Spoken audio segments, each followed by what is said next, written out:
proselytes of the gate, they are called in other places. These series of laws, according to verse 2, is for all the people living under this earthly theocracy known as Israel. In this original state, they didn't have a prime minister, they didn't have a president. God was their leader, and told his spokesman Moses to tell all who lived under his theocracy that the sacrificing of a child to Molech was a capital offense. You carry out the execution by stoning. As mentioned before, this form of child sacrifice was done under the auspices of worshiping a false god. It's represented by a large statue-shaped furnace, this ugly-looking image with its arms stretched out to receive infants. The arms were in such a way that they could bring their infant and roll it into this fire that was burning in this thing's stomach of this image. It's how they eliminated unwanted children.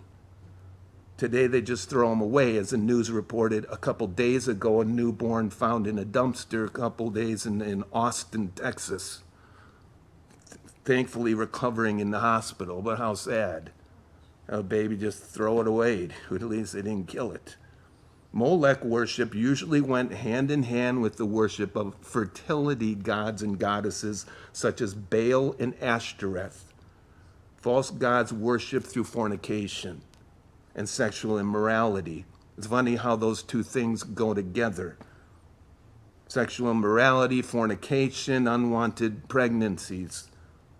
The penalty for killing an infant like this was execution by stoning. The people of the land shall stone him, it says. So this is referring to a time when they would enter into God's promised land. He's speaking to them still at the foot of Mount Sinai.